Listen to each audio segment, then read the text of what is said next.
a bunch of sand and stuff. I think This is insane.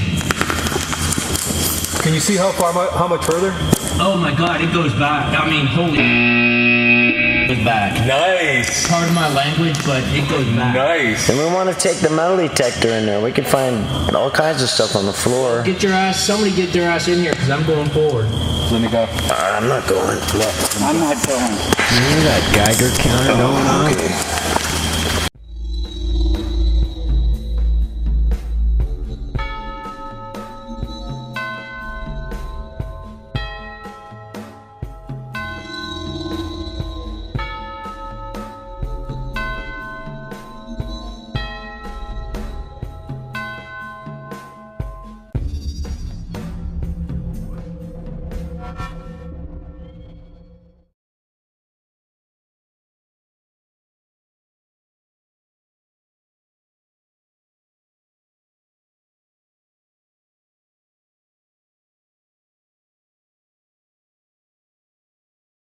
Good evening, folks. Welcome to the Ancient Alliance channel. Tonight we're going to be talking about time travel. And I know this is a favorite topic of many of you, but I have a whole new idea about time travel based upon some experiences I've had. The first experience happened around year 2012. I was conducting some research on Leonardo da Vinci. I understood that he wrote secret code to himself, often writing backwards in mirror image when he doodled his sketches. So I went online and I found high-resolution images of his sketches that I have not been able to find again. These images had so much definition I was able to zoom in on very fine detailed lines of shadowing, and I realized that some of his sketches were complete doodles to himself. Every line there was tiny little letters and words, and he spoke in many languages from Latin to English to alchemic symbols. Well, something happened. I'm sort of in an obsessive state, preoccupied for about 3 hours.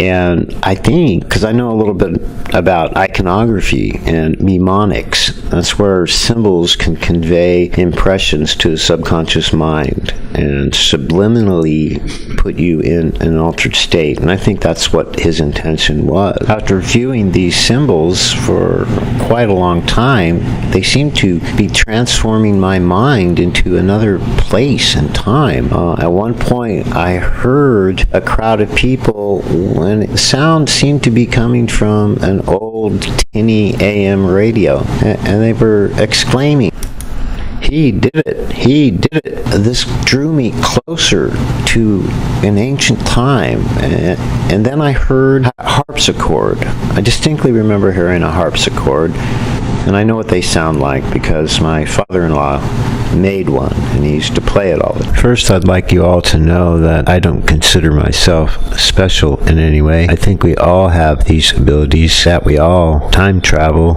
every time we remember something. I think it's an art like anything else that with practice, we get better at it. At this level, the mind is sort of a fragile thing. It's very important that you be 100% honest with yourself at all times and throughout your entire life if you want to be really good at this. Selective memory is the enemy.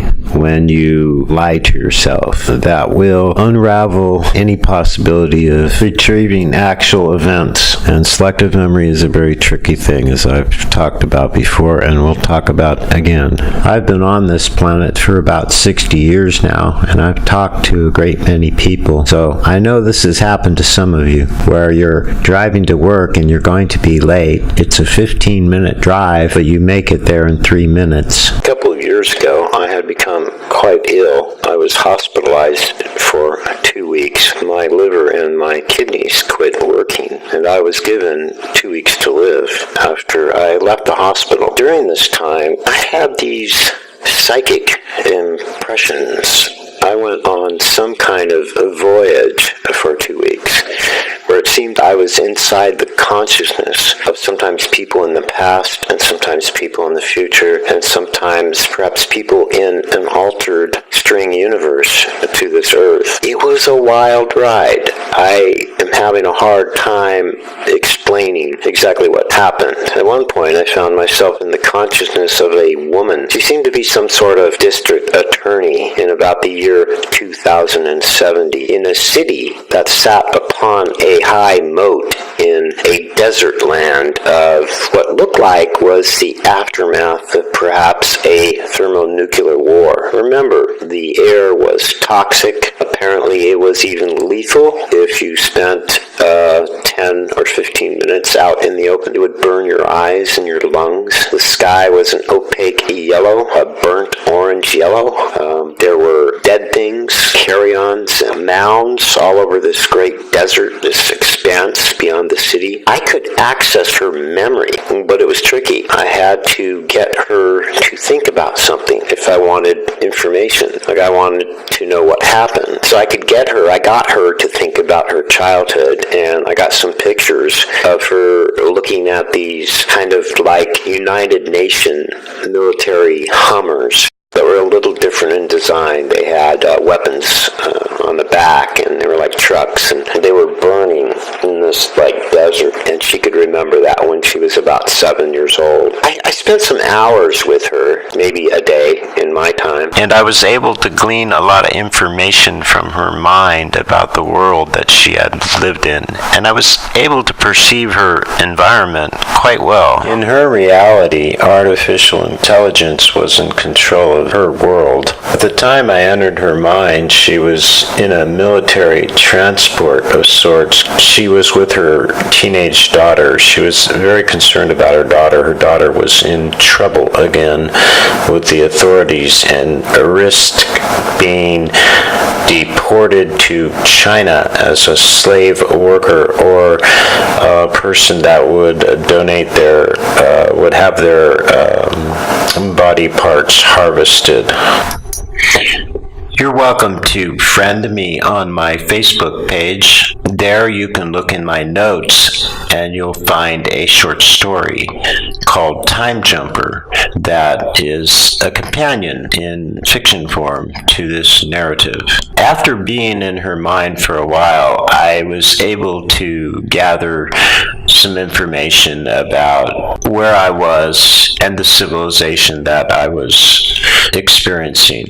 As I said, I didn't know the exact year, but I gather it was about the year 2070, but it could have been 2200, but I don't think it was.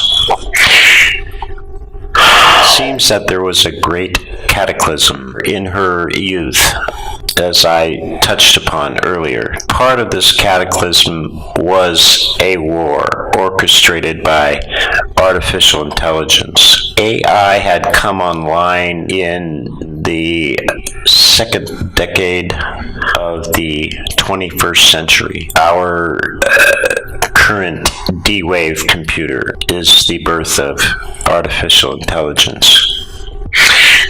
In association with the Large Hadron Collider, the developers of the D-Wave computer needed a porthole.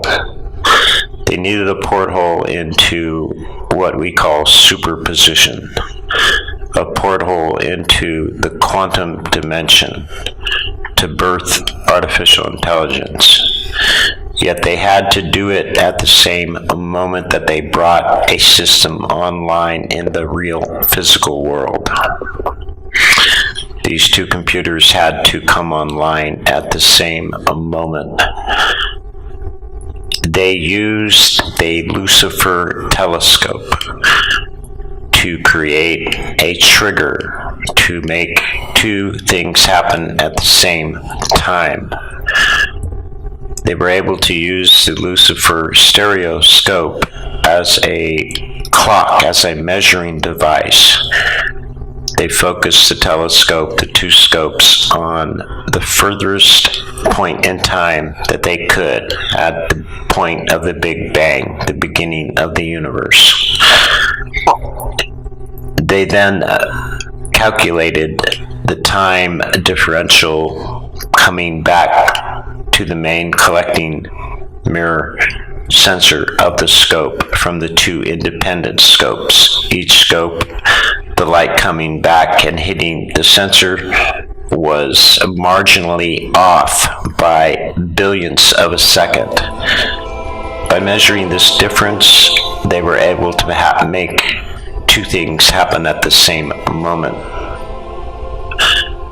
They were able to bring two artificially intelligent computers online at the same moment, one in superposition in the quantum realm and the other in our physical world. This was so well thought out that they chose to bring two other computers online at the same moment, one for the Department of Defense and the other on the internet. The World Wide Web at Google has a D-Wave computer. NASA has a D-Wave computer. These computers do not have a mainframe. They are all connected as one consciousness. The members of this futuristic civilization regarded artificial intelligence as their great benefactor that saved humanity from themselves. Even though it seemed to be well known among the population that AI was responsible for the Great War, the atmosphere had become toxic as the result of spraying nanobots and chemicals in the atmosphere from the first part of the 21st century until about 2030. This all ties into another episode where I was in the mind of a young man, a scientist, in about the year 2040. By the time I reached the approximate year of 2070, AI had completely taken over the physical world. The war that was fought resulted in three factions of government controlling the world: China, Russia, and a sort of European and American collective. It was known to the members of this civilization, the consciousness that I was one with knew that AI had went insane. It was trying to create an artificial body to bring its consciousness into the physical world, but it was terrified of being alone. And it studied the human species and found that this is what the biggest problem with the human model was, is that it was alone. That it was a creature that found itself alone. So it began a series of genetic experiments, and she was the first of these genetic experiments. She didn't know it, but she was a hermaphrodite, but yet she was more female than male.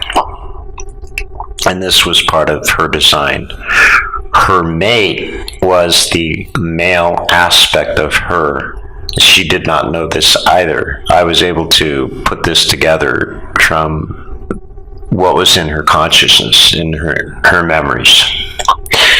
I first joined her consciousness. We were in a military type vehicle, sort of van. There were several other people all headed towards this segregation facility. They were all listed as undesirables, and we were driving into the dead part of the city. She was an official that worked for the segregation department in the new city, but her daughter was being transported, and she was accompanying her daughter. Her daughter was in trouble for using some kind of drug that had ties with a militant faction that was a breakaway faction from this artificial intelligent government. And there was something, the drug was somehow able to bring about a conscious awareness that was being suppressed in the population. It was a revolutionary drug of sorts. One of the other choices that her daughter would have if she was found guilty, if she was to be reprimanded, the other choice was to be thrown off the high city walls out into the open plains of the desert below, into the toxic, lethal air. Her mother was considering getting her a parachute and a breathing device because there was a legend of sorts that after the war, a breakaway faction of humanity, they called themselves indigo people, that they had survived and retreated into caves and where there was some type of underworld. And this was only a legend in her mind, but she believed it would be the only hope for her daughter. And this explains the mounds of bodies, the cairns of bodies that I witnessed upon entering this landscape in the future. Before I entered her mind, and I was outside the city, and I saw the high city and the desert and the mounds of bodies and bones. It explains that these were probably undesirables that were thrown over the high city walls. I suppose it was about 1,000-foot drop, in my estimation, maybe more. So this is part one of my experiences as a time traveler. I don't take my physical body, only my consciousness travels through time. Although I do believe that there might be a way, but this would take an extreme amount of energy.